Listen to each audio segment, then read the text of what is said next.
How you doing, Dave? Better than most, not as good as some. Hmm.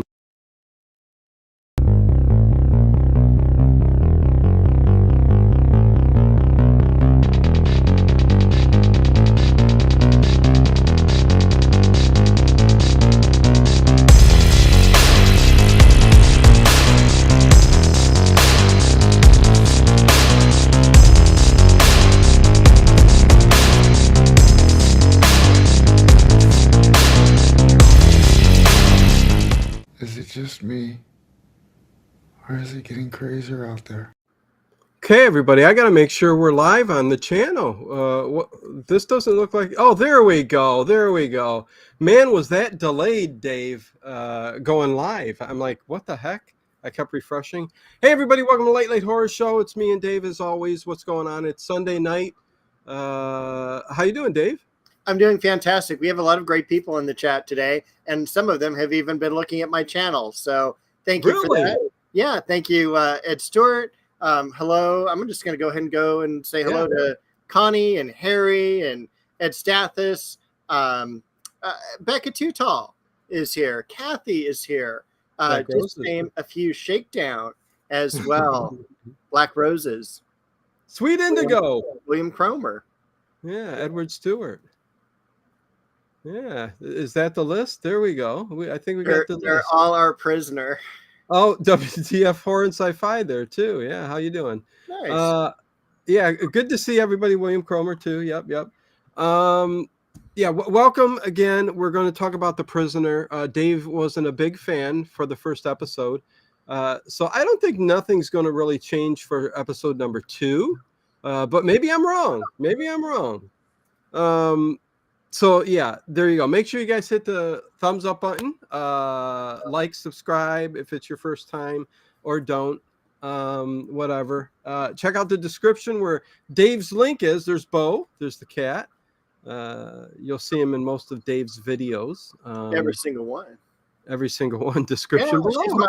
I don't have a theme like you do, so I have to use Bo. Oh, there you go. Yeah. And people been coming over to the channel, huh? Yeah, Ed Stewart said he's just been going through my playlist, so thank you for that. Watching everything grow from a little sapling on up. It's like raising children in your backyard, Dave. It really is, but we've got to be careful for the that big white balloon. Oh boy, I'll tell you. And lava lamps, Dave. And lava lamps. Is the artifact male, female? Because it's got 2 friends now. Yeah, and they drug this lady up to the beach, and we'll talk about that. It was very too, man. It was very odd, wasn't that, Dave? It was odd.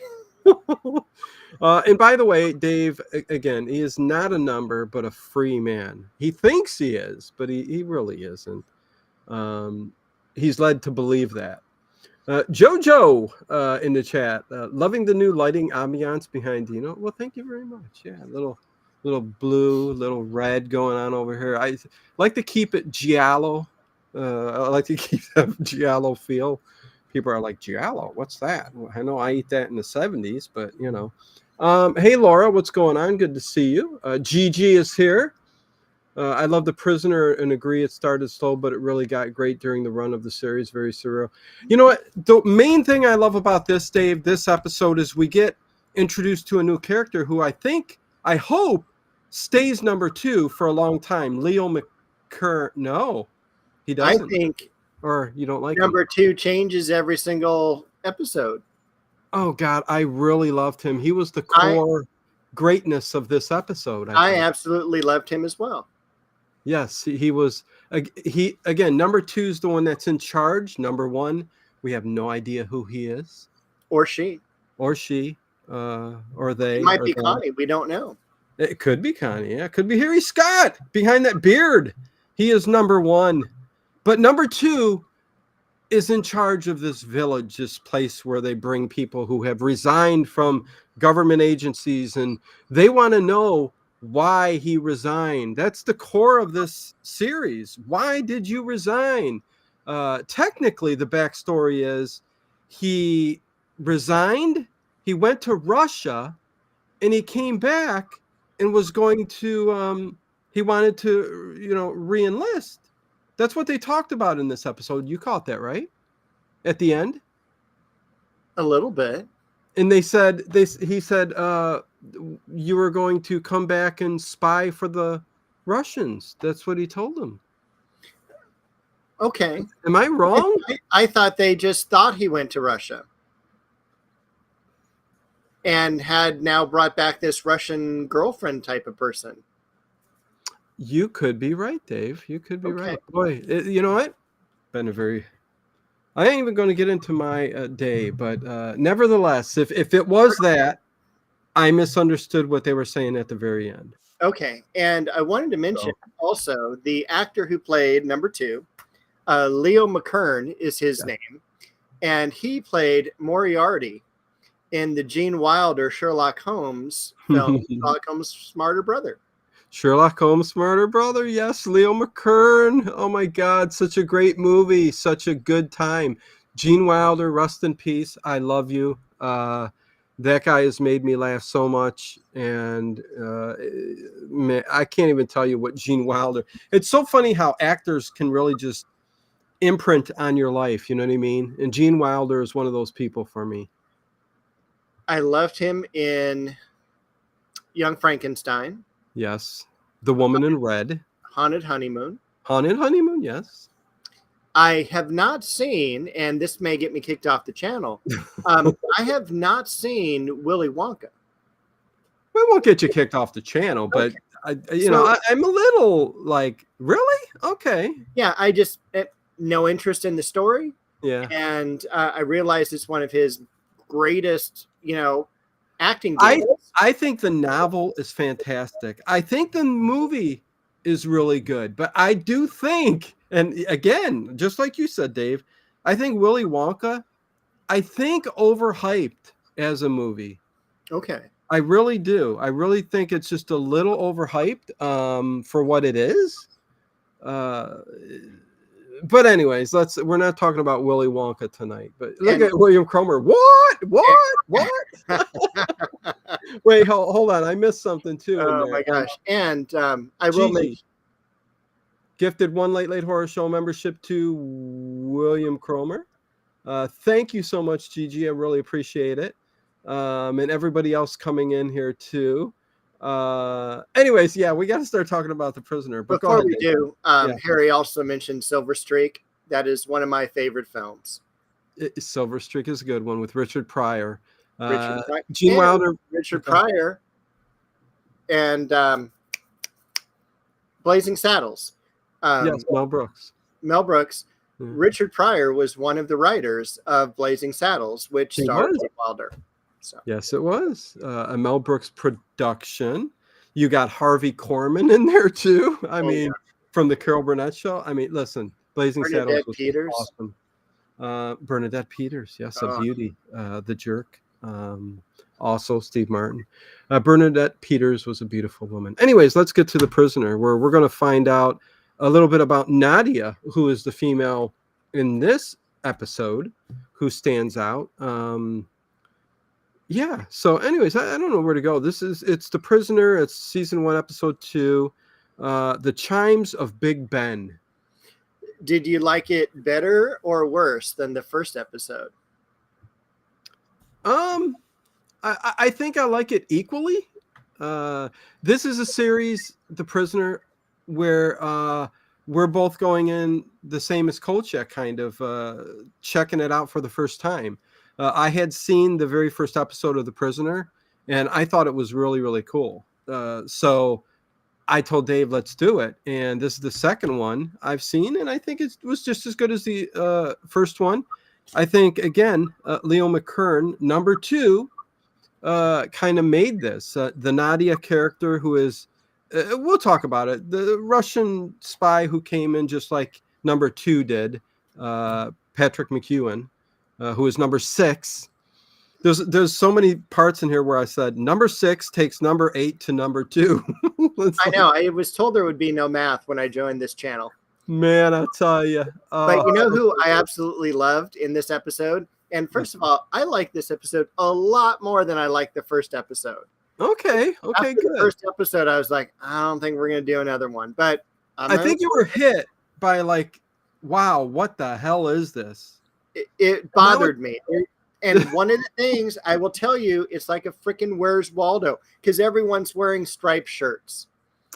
I hate it. I hate it. It was like a barbershop quartet. Yeah. Barbershop quartet, circus top tents and stuff, all the taxis.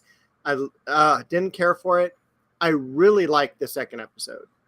The tea setup was nice in this episode, says Becca Tutal. Nice. Okay. And let me also point out that the mug of pens and pencils have returned, which I told Dave, please put those back because I didn't want him to feel uneasy or uncomfortable during the stream at all. Thank you. And you also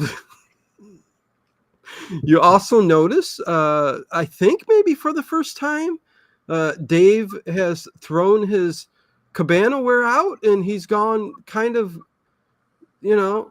dark, moody, a little goth going on there like me. I get it. I like it, Dave. I mean, influencing, your dress wear. Thank you. And I looked all over for a black hat. I don't have one. Shoot. I'll send you one. Anyways, Dave will just leave it in the back on top of the books. Listen, thank you, but I can't wear it. It'll muss up my hair. But yeah. Anyways, I had to point that out. So the Chimes of Big Ben. What a strange title for this, because I get the point at the very end, the Chimes of Big Ben. But and I do like the twist ending, kind of how they did that. That was unique. It was really a lot of fun. It was fun. Yeah. So Dave really likes this. I'd give it about go ahead. As well, with Nadia leaving at the end. Oh, well, you gave that away pretty quick, but that kind of bothered me. I don't know why. Really, I really liked it because you kind of know from the beginning, every woman that they send to him is a setup, and it was like the person, the girl who was straightening up the room at the blonde one in episode 1, she was a setup. He's being videotaped all the time. He's talking in the dome with number 2 about this new girl Nadia, and you have like basically a visual of her entire apartment, so he knows his apartment is bugged as well with videos. I will tell you what really bothers me though about The Prisoner that I absolutely hate is that weird teeter-totter thing that those 2 guys are on that are monitoring, and it's moving around, and they're facing the opposite way of a normal teeter-totter. I hate that so much. I was going to bring that up because I actually wrote it down that I thought it was very, it bothers you, but I thought it was very interesting that there is a teeter-totter type device where 2 guys are sitting on it, both ends, but looking the different direction, like you said, but looking in kind of a scope of a video, looking, at various parts of the island. And while the teeter-totter's going up, and I'm like going, why does that need to teeter-totter? Why does it? And what does it do? And is one person controlling it? Or, and then if you drink too much during lunch and you're going to get sick, you're going to throw up all over the place. You're seasick. Well, that's part of the job, says number 2. I never even thought of that, but hello, WWM, Ian Sharp. Gigi says, when I am writing a story, I will use a title to either explain the entire story or give it. No, I get it. Chimes of Big Ben is a good example. Yeah, I guess. Anyways, teeter-totters are unnerving anyway. Yeah, no, I'd say as we're dissecting it here, I really don't understand the whole teeter-totter thing. Just sit people, except to be different. You know what I mean? Because everything is out of the norm in this series so far. I mean, there's weird contraptions. Even the, I looked up the oscilloscope. Oh, I guess that's a real thing, but it catches the frequencies of what.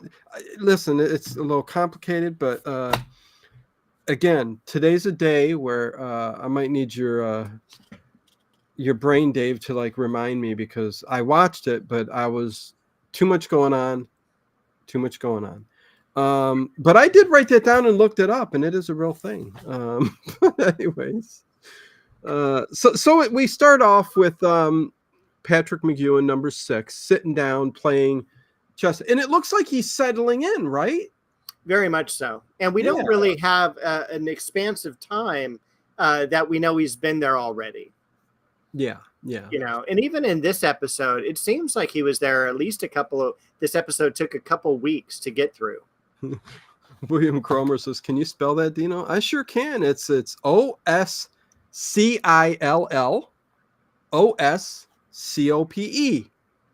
So it's what they were using while Nadia was in this room, and it measured the frequency of electricity as it was going from floor to floor or something like that in the room, because it was an interesting way that they were interrogating her.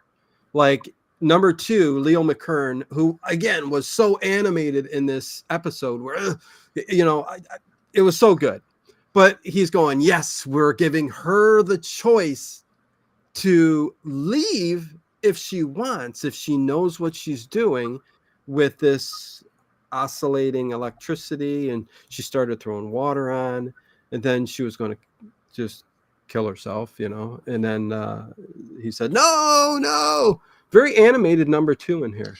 He is very animated, and I even wrote down early on he got really angry a couple of times, particularly at McGowan. The other guy, the first guy we saw in episode 1, was just kind of like, he'll come around, but this guy was like, damn it, you better like decide to tell us why you resigned. Exactly. And yes, the cordless phones, I did write it down because I did want it. We talked about this in the first episode, but this one, they tend to have like there was a yellow phone in number 2, and then there was a red one where the teeter-totters are, and it was an actual cordless phone. That design, I saw that design back in the day. So whether they already made cordless phones, but am I wrong, Dave? Or you didn't even? I wouldn't know.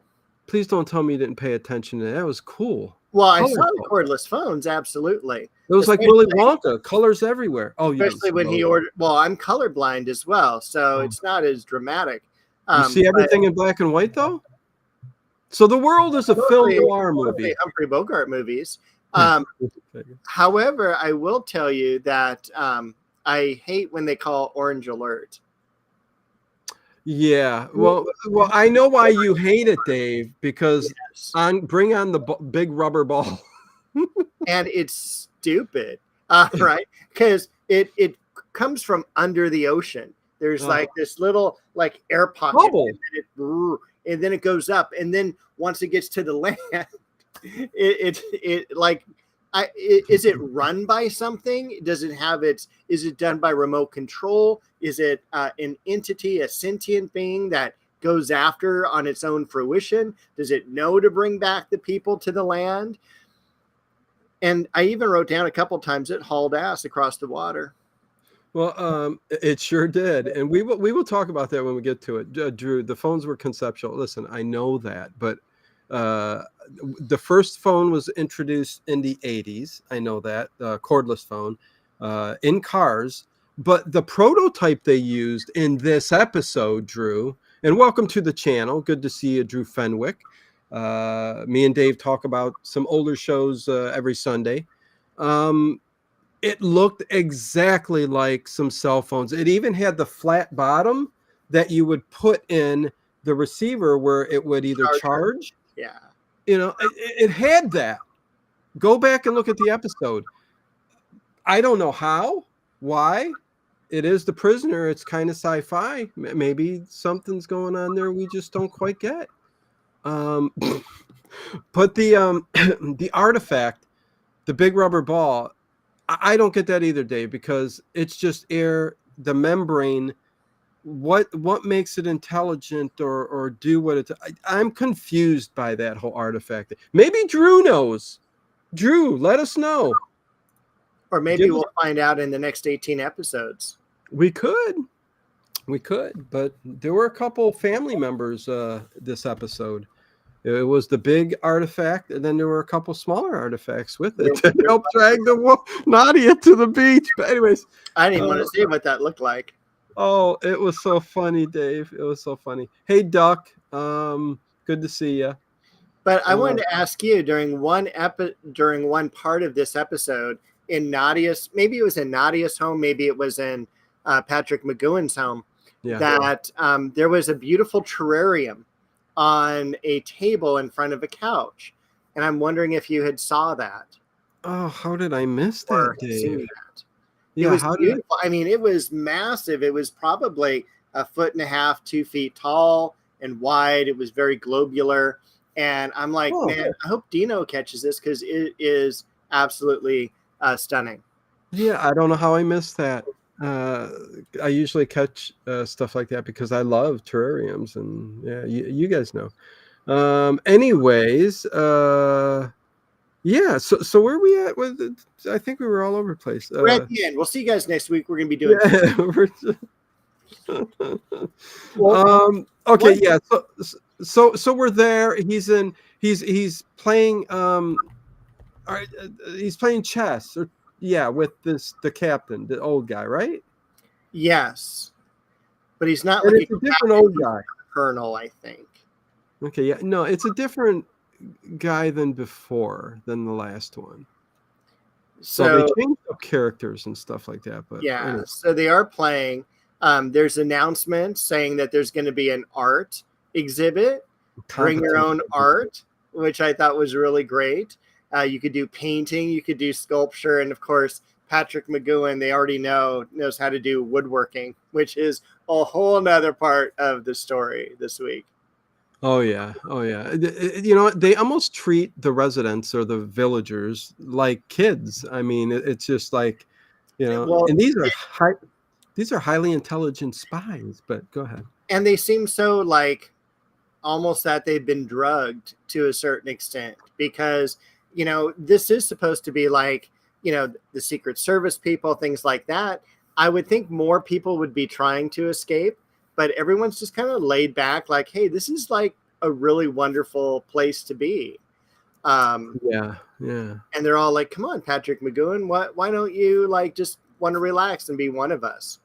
And you the question of like how many people there are actually spies and are held captive there for so long. We find out at the exhibition that there is there's an older woman who is, they go, number 38.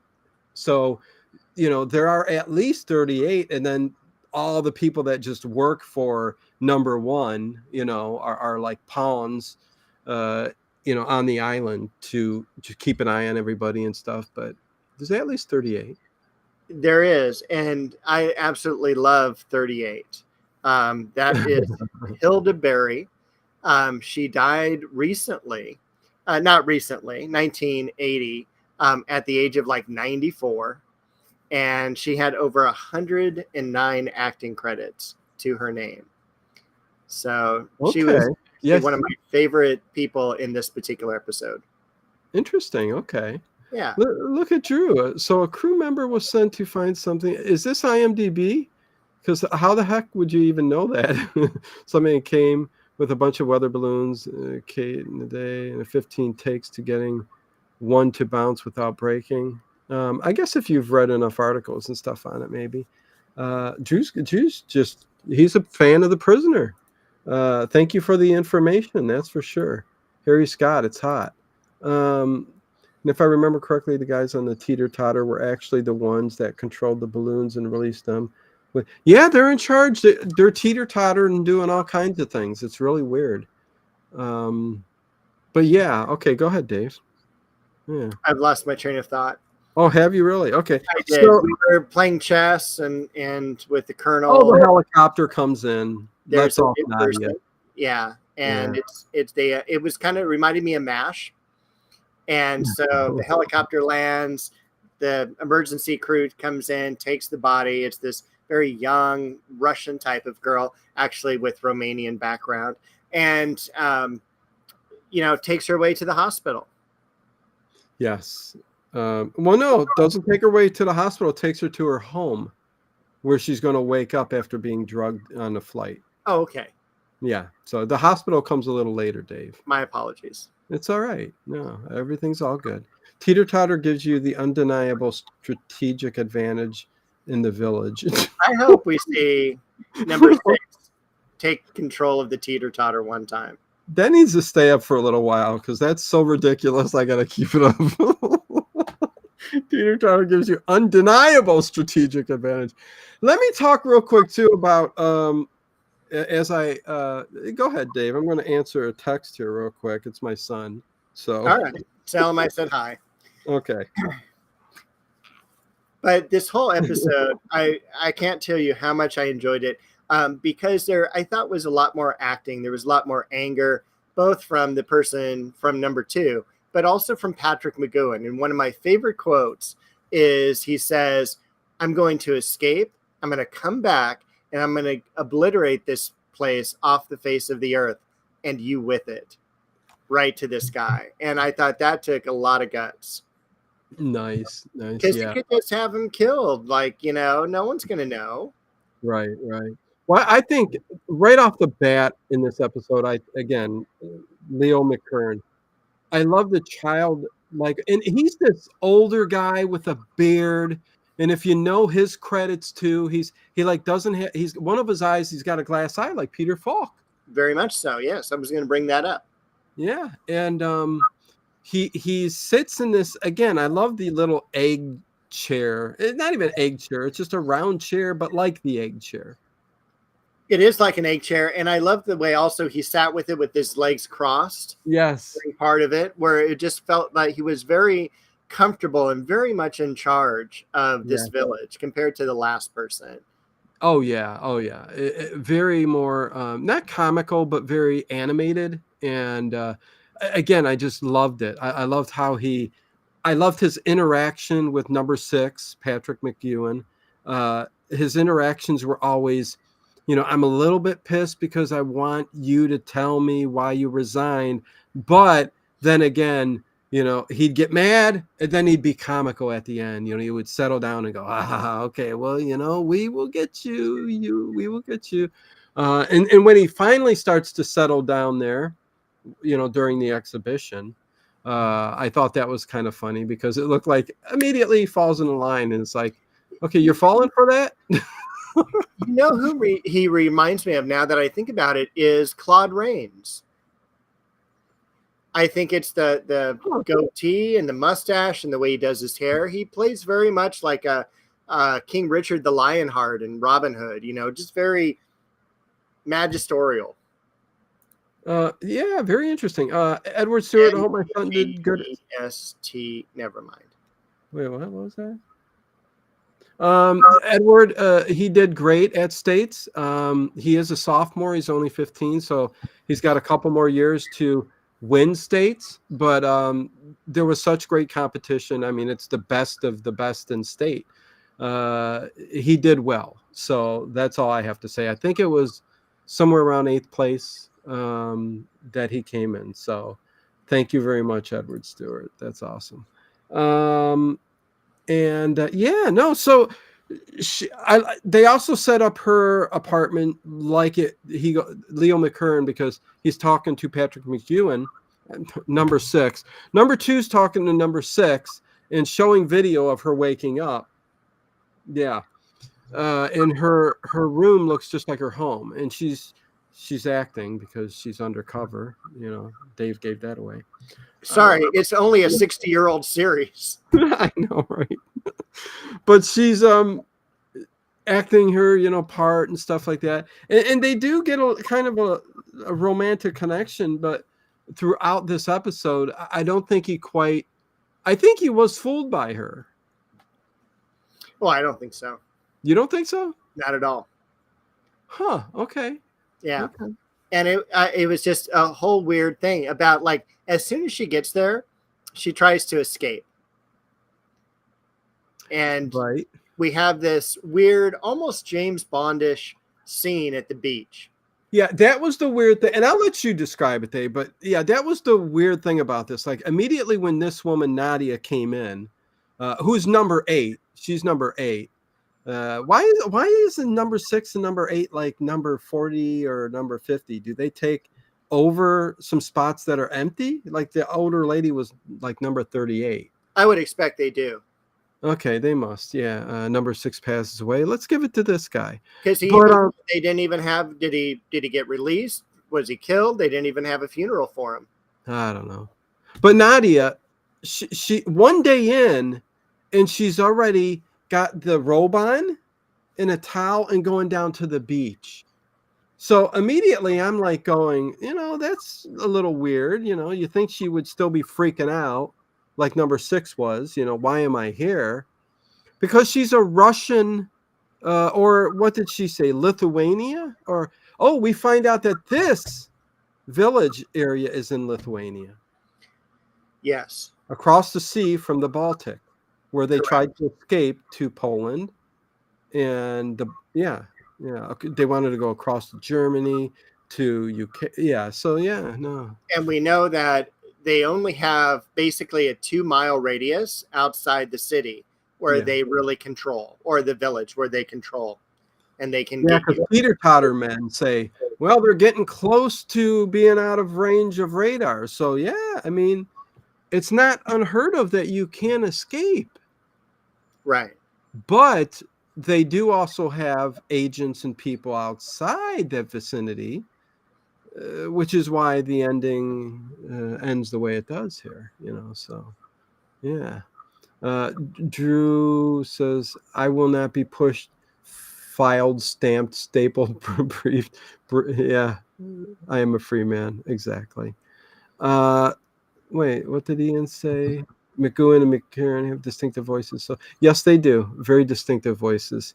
So yeah, we're at the beach. I thought that was very odd that she was going to do that. But then she gets up and she goes into the ocean for a swim, it looks like. And meanwhile, they're up top talking. And as they were, there was a younger looking lady down on the bottom that was in the view of the camera, just bathing there.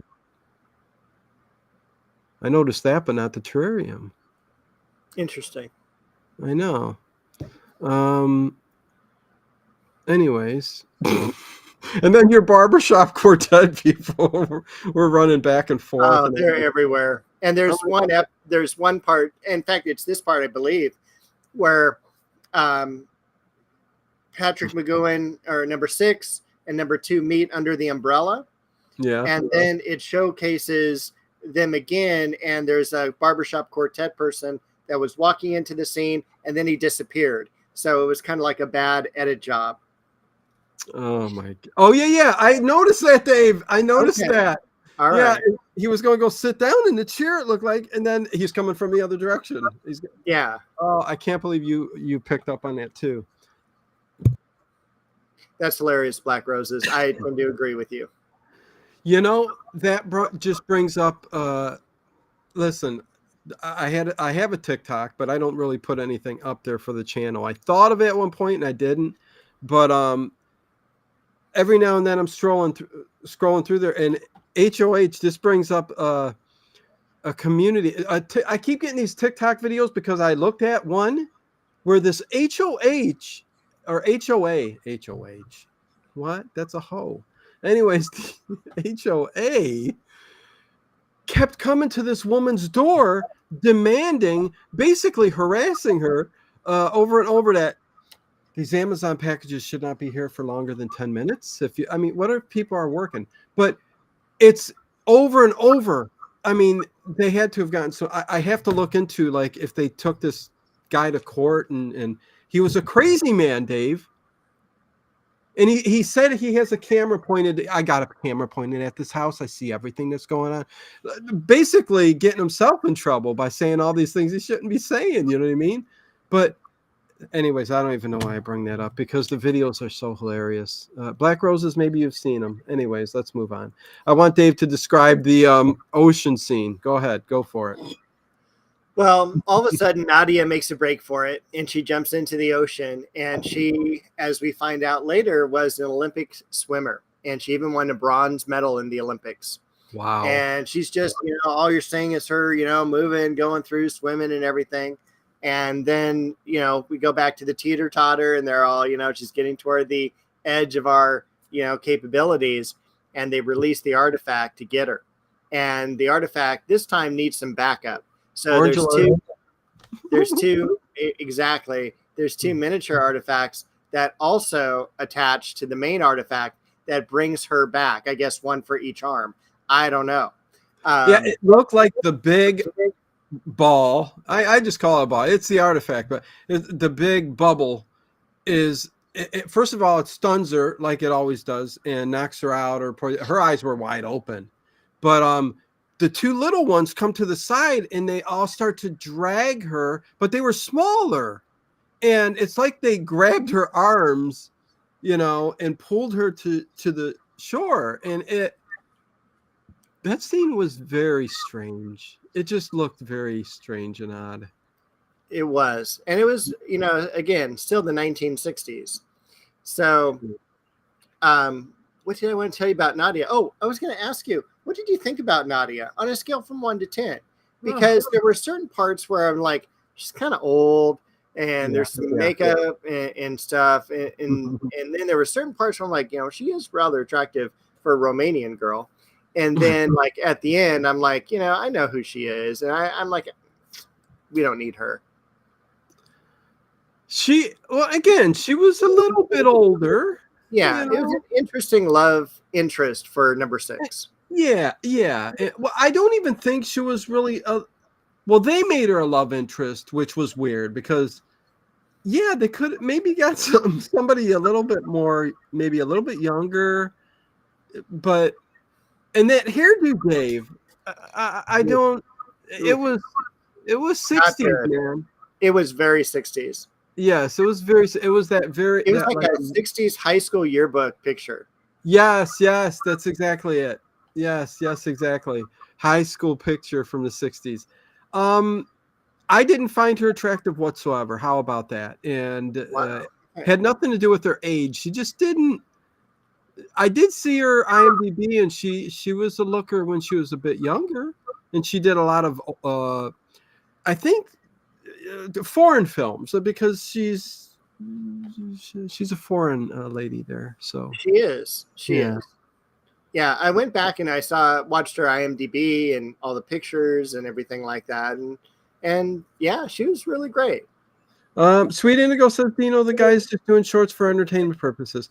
You know what? I almost thought that. It seemed so real, though, Sweet Indigo. If you know the same one I'm talking about, which you probably do on TikTok, they had me fooled. I thought they were really, this guy was just crazy. But I could see them doing it for entertainment purposes. You can't believe anything on social media, man. That's all I got to say. Big Bubble was called Rover in one episode by number 2. Yeah, somebody mentioned that earlier, Drew. But thank you again for that. So yeah, odd choice for the love interest, and I don't think he really fell for it. He acted like it, and I thought he fell for it a little bit because he let her in on the escape. He did, but I think she was also, because she kind of knew where everything was and knew the language, that she was going to be able to help him.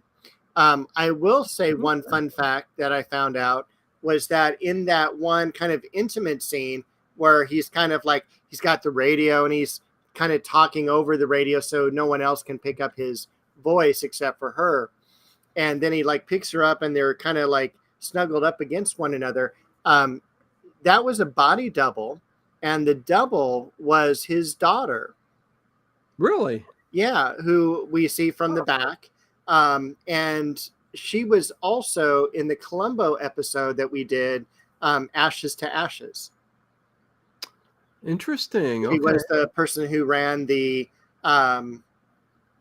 mortuary. Gotcha. Okay. So there you go. A little bit of trivia there from Dave. Okay, so Drew can't have all the trivia. Exactly. Yeah. Dangerous trivia. So they're getting ready for this exhibition, and the whole village is so excited, What Dave. do you think about his woodworking skills? So, Uh, McGill, basically, number two doesn't threaten, but inspires number six to create something for the art exhibit. yeah. And he's going to have like literally the central like pedestal there. And he's all like, well, we've researched and you're a woodworker. Why don't you make me something out of wood? And he goes, no problem. So he goes out and Well, I like how he says, "I'll make you a doorknob on this door handle." yes, great line. He's trying to get out of the dome area, and he's all, how about I make you a door handle for this place? Yeah. So he goes out to the woods with Nadia, and he pulls out these tools that look like something out of Land of the Lost. No, yeah, caveman stuff, man. Oh, it's all caveman tools. It is literally, it's wood, rock. it's sharpened rocks. It's horrible tools, because they're not allowed knives or anything like that in the village, which makes me wonder, how do they eat? But obviously there's no steaks being served there. No. And the butter is not from the refrigerator either. So he starts chopping down this tree. Oh, Dave, so funny. It's like he knocked down a redwood or something. It's gigantic. It took him. I mean, from what they filmed, how they filmed it, he basically, this twine around a rock with a wooden handle, stick, whatever you want to call it. And there's a big tree, and a good sized one, like, 2.5 feet across. I mean, in width. I mean, a really good sized tree. And like you said, Dave, he starts to chop it, and then they cut camera because he got the bark off. Then they come back, and there's a nice cutting, man, from like a real lumberjack did it. Yeah. Yeah. Or a chainsaw, cutting through there. And he's cutting it down. And literally 30 seconds later, he that tree went falling down, and I'm like going, wait a second, what just happened? It was so hilarious. I'm like, no way. And I guess he was going, and then he started building the boat part of it, Right. And you could tell immediately it was a boat, the way he was doing it. But I mean, how to use that tool, that would have taken months to do. Oh, God. mean, it was just, he hollowed the entire thing out. Hollowed out the tree. It was ridiculous. It really was. That I get that they have to speed this up, but he did an awful lot with those tools. Handy with those tools. Drew, I did put that in the chat. Anyways, that was very funny. And Becca, don't ever buy a rainbow colored beach parasol. No. And so why not? Because it would remind me of this episode. Oh, okay, gotcha. Yeah, we don't need rainbow colored anything at the beach. Prisoner. Yeah. Okay. So okay, you threw me off now. What we're carving out a boat out of the tree. Yeah. And then he makes this abstract work, basically, that the bottom of the boat is out so you can see through it, but he's got this weird goalpost looking thing, which obviously is going to be used as a sail, as a mast. Yeah, it looked like a Wicker Man type, like it did. It absolutely did. Stuff. Yeah, like folk. I don't know. It was really weird. And the thing is, I guess he was putting together some like a boat, but in pieces. He had a scheme going on, and him and Nadia were talking about it throughout, this part of the episode, the middle part here. And it was very interesting. I guess the way he explained it and all that, the judges really liked it, and he ended up winning. But go ahead. He gave his award, which was 2,000 units of whatever monetary device that they have there, to number 38. Yeah. She's not going to live long enough to use 2,000 units of anything. Well, he gave it to her for her tapestry because she won a giant tapestry that he's going to use for the sale. Well, the thing is, too, if you notice, all the artwork in that gallery was number 2's face. Yeah, that's the other thing that was really funny. It's like he has this thing where he thinks so much of himself that he needs to have his image on everything. Well, I actually disagree. It's very much more along the lines of propaganda, of dictatorships, of the way that everyone from the Roman emperors wanted their effigy everywhere. Hitler wanted his effigy everywhere. And the same thing we see. So it's very much a dictatorship type of village situation. Exactly. Even the old guy lifted up a chess piece that he made, and it was really intricately carved, and it looked just like Leo McKern. It was so funny. I think Becca's taunting me now in the chat. Oh, geez. Anyways, Johnny Weissman out of Tarzan, also Olympic swimming champion. Oh, yeah. But that was funny. So, thing that got me too in this episode is once that was all done, later during the middle of the night, they decided to hatch this scheme. Okay, and they run out of the town hall or whatever it is, the hall where the exhibit was, with the boat part of it down the steps on the bottom and the tapestry and all that. And I'm like going, I thought this place was covered with cameras. There was nothing you could do. Covered with cameras, and they're the only people out past curfew, because we know that there's a curfew because it's literally said, and that would piss me off. That would be the main thing that would piss me off in the village. That would cause me to go try to escape. And it's the only thing that will never make any sense, because if everybody who was in charge of viewing the people on the village went to sleep at midnight till 6, that would be the perfect time to escape. I mean, I don't get it. Obviously, they don't listen to Art Bell. No. And when I heard that there was a curfew, the first thing I thought about was Dino would not put up with that. No curfews for Dino, not at all. But it just threw a wrench into things, like, what the heck? This can't be true. People are watching what you're doing. And the lamest thing was all the holes in the bottom piece of the boat. Well, a tarp would keep the water from going in it. I know. Listen, everything couldn't be perfect, I guess. But yeah, that boat, when they started putting it together, they threw down that tapestry or the tarp or whatever. The tarp, and then a little wooden platform that would then be. Anyways, they made themselves a boat, and they went in it, and they put up the mast. And when it was the tapestry going up, it was so funny. I'm like, okay, this is how they're going to escape. And it actually seemed like a pretty good thing, but I thought, why is there going to be 18 more episodes? Exactly, like he's gone already. They're because they do get across the water, but when they were almost out of sight, again, he said they're almost out of sight, which meant they really weren't watching them until morning, because the cameras, the teeter-totter guys, they started looking in the morning. They're like, oh, the bedrooms, nobody's in the bedrooms. So again, did they take the midnight shift off? I guess they did. And how did he not? Did it take 6 hours to cross that bay? Or whatever? I'm not sure. I don't know how many more miles they needed to go to get. Yeah, because they didn't really say. Or wherever. Yeah, so who knows how long it took them.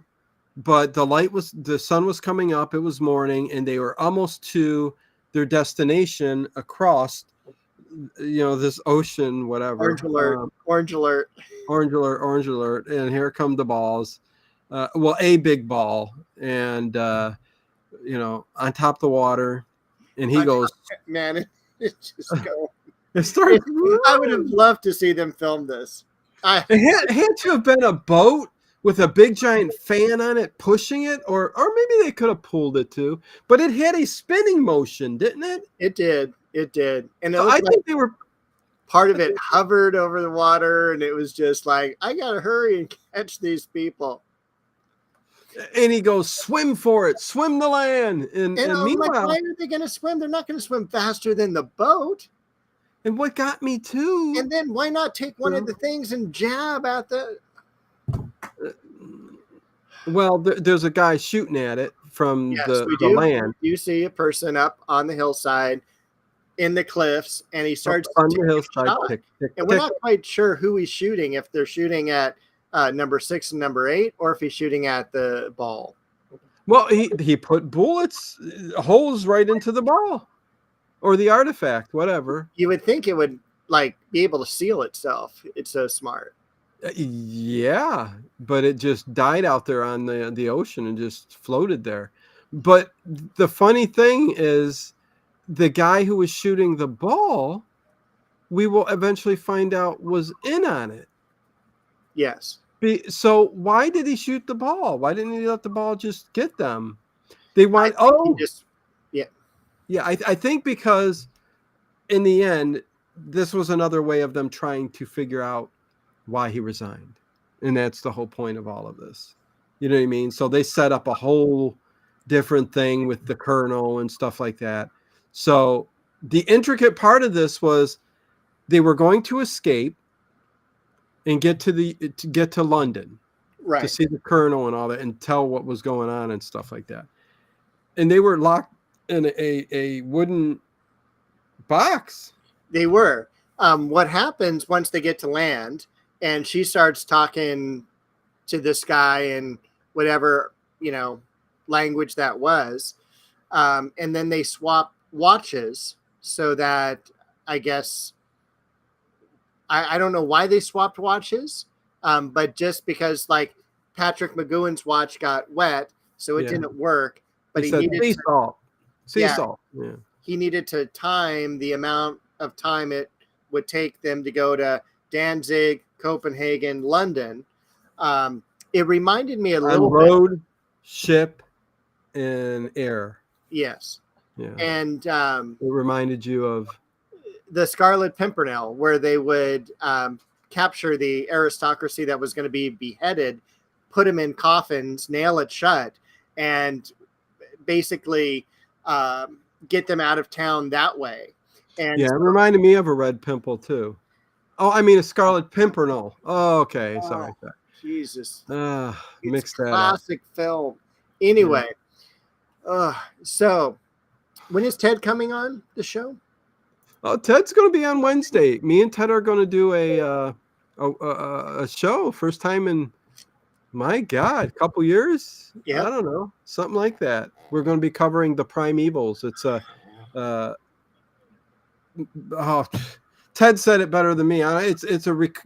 They finished the film. Yeah, it's a Ray Harryhausen type film from I think the early 80s. But listen, we'll talk about it on Wednesday. 8 o'clock. Who knows who will show up? 23 in the chat now. Good to have each and every one of you guys here after 9 years. 137,000 subs we just passed. Nice. Thank you guys. Much love. That's 136,500 more than I have. There you go. Anyways, and no overnight stream. They're in these boxes. It's labeled. We see him being tossed around. We see him getting loaded onto cargo planes and freight ships and things like that. And then Nadia, being in a second compartment, starts to flirt with number 6.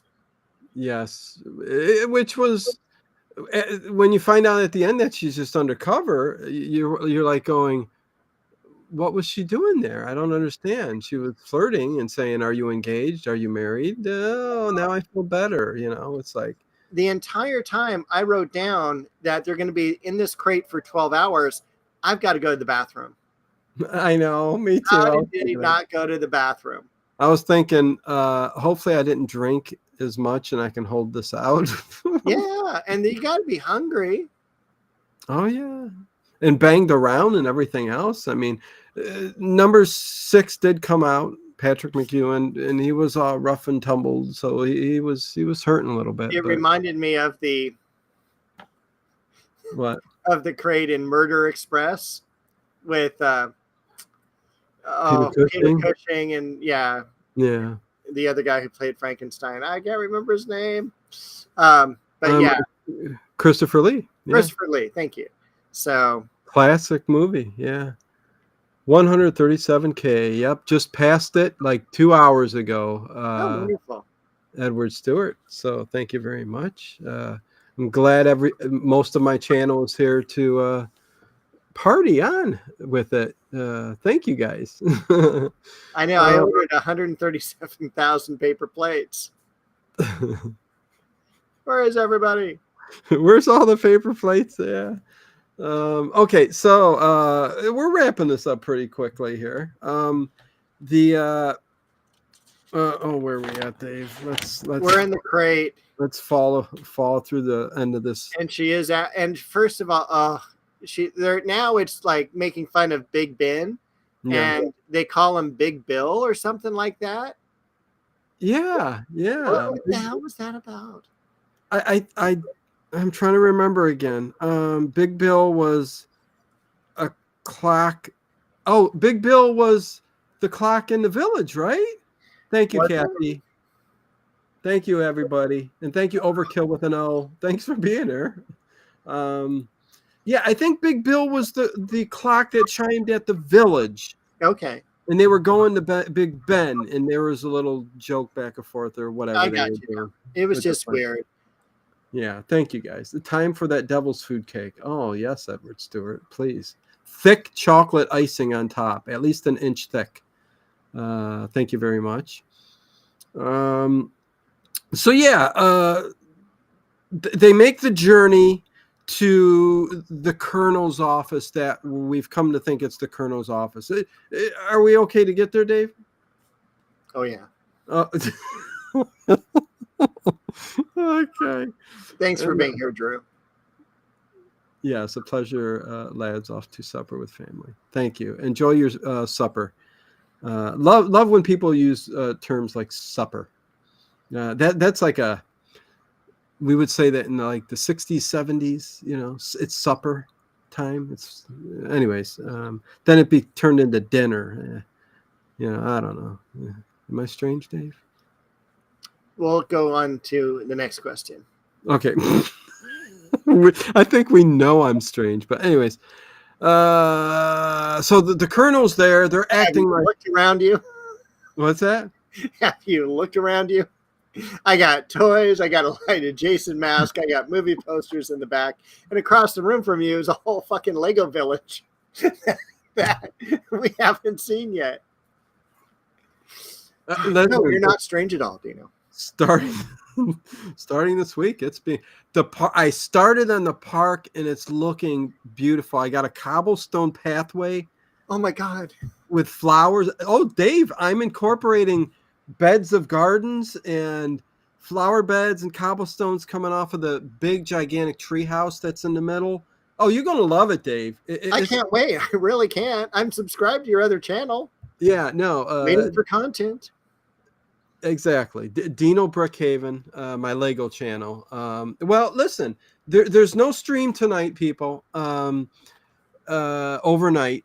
I have to slow down. That's all I have to say. I technically need a vacation after 5 years, 24/7, 7 days a week, over 2,000 12-hour streams, which could keep you busy for 2 years straight if you left it running, and something new for 2 years straight. I mean, so anyways, nothing changes on Sundays. Saturdays, you'll probably get something from me.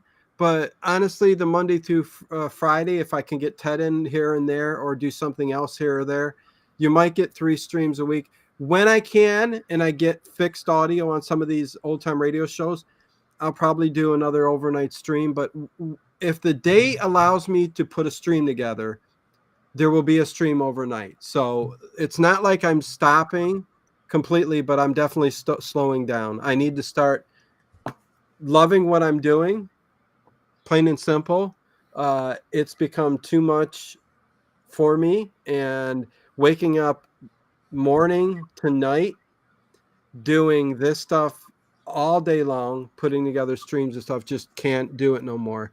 I've been trying to hold on, but I need to step away. And I'm not stepping away. I'm still here 3 nights a week. And when I get a chance, I'll put up an overnight stream.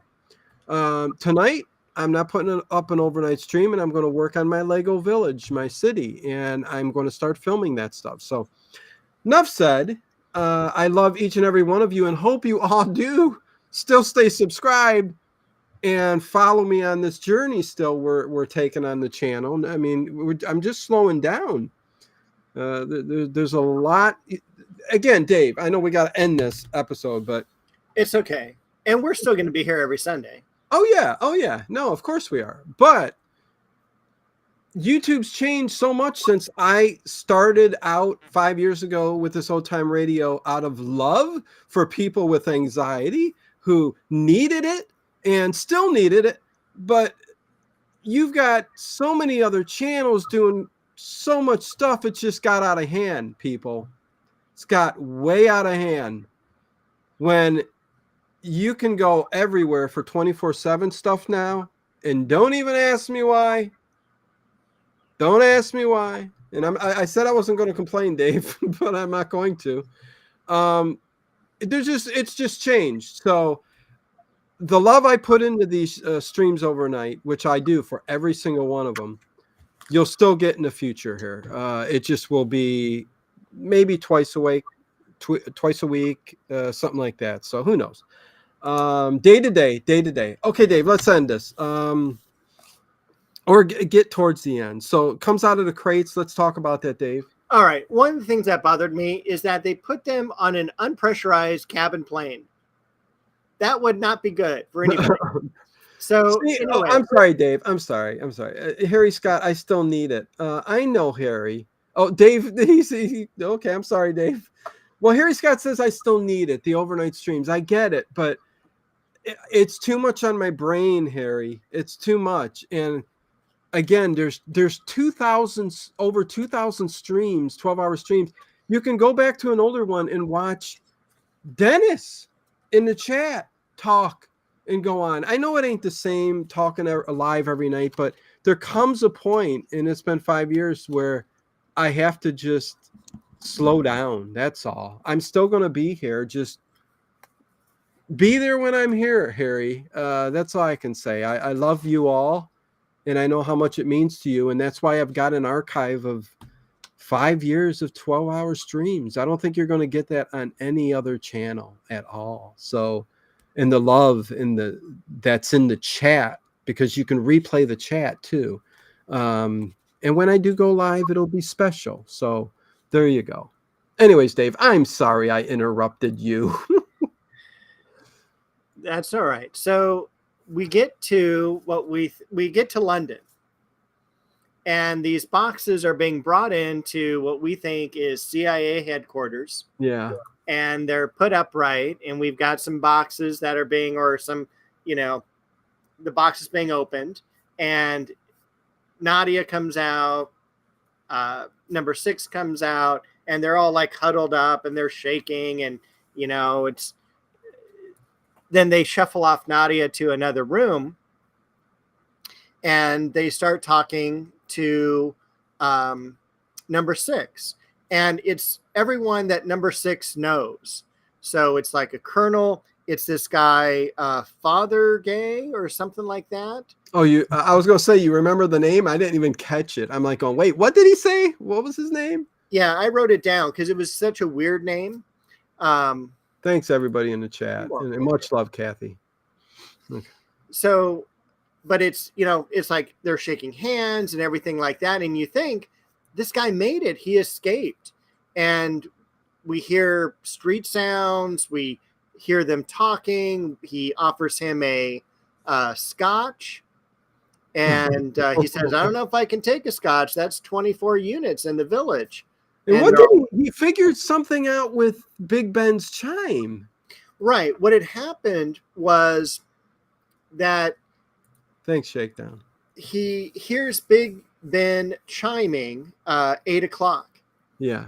And he looks at his watch and he says, it's 8 o'clock on my watch. And he goes, that shouldn't be because we were in a different time zone in Poland. Yes. So he goes, something's up. And he said, why did a Polish man that was with Nadia there have a UK timed watch? Right. So so kind of threw everything off. It was also, the guy was asking him why he resigned. And again, that's something that they kept asking him in the village. Yeah. So he was kind of like, something's up. I know that now. We know that the British intelligence is behind the village, or at least that's what I took away from, is that they're playing a part of it. And what was great is he just walks. Patrick McGowan says, heck with it. They've caught me. I know I'm back in the village. And he walks down this aisleway, cool office, and he opens the door, and it's the village. Yep, it's the village. Yeah, and it ends right there. Enter episode 3. Yes, and you think, oh my God, this. You know what? I mean, as I'm getting through and thinking of the series, and it's just one season. And Kathy, again, I am still going to be here, just not like I said, think it's just not every single night overnight, but plenty of things to read, listen to, and listen. I'm still always here. We're all family, and I will do things as I've got time to do them for sure. So I just want you guys to know that I'm not going anywhere. But I'm thinking, like, how is this going to go the rest of the season? I mean, there are a lot more episodes just for season 1, and it's like, okay, so is every season, like, how much better does it get? Because they're going to bring somebody in. They're just trying to get him to find out why he resigned. They're not throwing anything else into the series so far. Like, it's just him trying to escape still. Right. Like, so is that what's going to happen every week? Are they going to be able to keep up with the entertainment part of this? You know what I'm saying? I guess we'll find out. Exactly. Or we could just jump to episode 19. I don't care. Let's go to the last one, Dave says. Let's see how it ends. Or I was actually thinking today, what if we had done this in reverse? And then 21st, and then 19, 18, 17. I wonder how interesting that would be on a series. Especially maybe one we don't really care about, but sounds like it might be good. I don't know. Oh, man. Thanks, Harry. Appreciate it, man. The village people. You guys are all cracking me up. So yeah, I'm not sure. I mean, I think that I'm glad you liked it better than the first one. I did. I actually gave it not quite a C because I still have some issues. But I gave it like a 6.5. Okay. Yeah, I'm probably right about there with you. Okay. We tackled this not knowing really. I mean, I knew the first episode. This did get a little bit better, just because I think Leo McKern really made the episode, and let's hope going forward, certain actors end up doing the same, right? Yes. Yeah. I love going back on these shows from the 70s and or early or late 60s, whatever, and seeing some of the old actors and actresses who are playing parts in these shows. You know what I mean? They're old Hollywood. It is old Hollywood and old. Yeah. It's sad because the majority of these people are now gone. Yeah. And it's just like from when I was a kid, obviously, they were still alive. They may have still been in their prime, and they were present. It's kind of like Bob Barker, right? And Price is Right. He's always going to be around. And then now you look around, it's like, no, he's not around. And Yeah. it's that sad evolution. But I love looking back at seeing what these people accomplished, and hopefully opening a door to something that a movie I hadn't seen before, or something like that. Yeah, 100%. Well, yeah, because we go back to the IMDb, we see the actors, the actresses, and we see, oh, she played in that movie. It's very, it kind of takes you off into different directions. But yeah, there we go, Dave. Next week we have We have Columbo next week. Columbo. It's first season with Roddy McDowall. It's called Short Fuse. And Roddy Francis is McDowall. in it. Ida Lupino is in it. Oh, It's oh, just a fantastic episode. And it was filmed partially by me in Palm Springs. So just a couple hours away. you filmed it? No, I didn't film it. Oh, close to you. Yes. Oh, you said it was filmed by you. I'm like, Okay. I don't even think you were. Yeah, I was very young at the time. Listen, They called me Stevie Spielberg. how have you seen some pictures of Ida Lupino in her heyday? Oh my gosh, The Adventures of Sherlock Holmes, she was in there. Oh, she is a beautiful woman. Oh, classy. Just give ourselves a second here. That's what Sam Spade thought too. Yeah. Oh my God. Bring up these episodes that they're bringing out on TV. Oh my God. There's I think it's Sam Spade. I forget what network did it. There's a series out, a brand new one, Sam Spade. It's him later in years. Oh, is it you're thinking of Marlowe? Is it Philip Marlowe? I think so. Spade, Philip Marlowe. It's British. I think so. He's got emphysema because he's smoked for many years, and he's at the end of his kind of career, kind of there, but he's still working on stuff, and it's just so blah. And I'm like, this doesn't appeal to me at all. It's just they're not doing any of them right. Dave, is my point. Well, you know why? Why? Because we're not on staff. Exactly. To tell them, hey, you need to do it this way. They would have to listen to us too, though, you know? They would. But, you know, like one of my favorite, now that I think back on it, I've only seen it a couple times. I absolutely loved Dead Men Don't Wear Plaid. Oh, yeah, Steve Martin. I thought they did that right. Yes, because I think Steve Martin's a big fan of the older stuff and even film noir, and he really kind of made it. Like I told you, Universal, if you're going to remake that series, let's do it in black and white, and let's also do it in the time period that the original movies were, or when it took place. But let's not make it a modern day take on it. It just doesn't matter. If you do, you just make a whole new storyline around it, and then that might work. But right, short fuses, no cell phones. No cell. Short fuse. We just did that, Kathy. No, we're doing that next week. That's Roddy McDowall. Oh, is that Short Fuse is a good one? I just watched it the other day. Okay, so she's going to be up to date on that then. Finally. She usually watches the wrong one, she says. Yeah, it is Short Fuse. So, okay.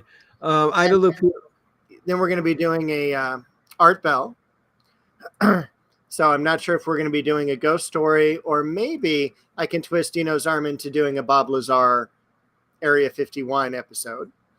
You don't have to twist my arm. We can leave that up to. We still have a couple weeks to decide. Yeah. We're going to be doing the next Kolchak, which is the Trevi collection or Trevi collection, and then what else? And then Charlie Chan, Murder Cruise. Yes, Charlie Chan, Murder Cruise. Looking forward to. Yes. My son just walked in. I haven't seen him all week because he was camping. So I'm so happy to see him. I tell you to step on stage here, but no, you stay over there. Yeah, I've missed him. Okay, so this is a good time to end the show. Yeah, there's Bo down near the cat. I love it. Rest in peace, Roddy McDowall. Listen, anything Roddy McDowall is in is fantastic. You know me. I mean, Planet of the Apes. well, I mean, that's where I get the love from him, from Planet of the Apes. Cornelius. I mean, but he's just great in everything he does. I mean, it's fantastic. You see my garden I started in the park there, Aiden? Oh, yeah. See the cobblestone street coming off of the treehouse? Oh, it's fantastic. Anyways, okay, yeah, everybody, take care. Again, no stream tonight. Please understand, everybody. And there's a big archive. If you need to go to a live, go to a live to another channel. Do what you need to do. My family will always be here, and I will still be putting up some live streams, just not as often as I did before. Much love to each and every one of you. You guys take care.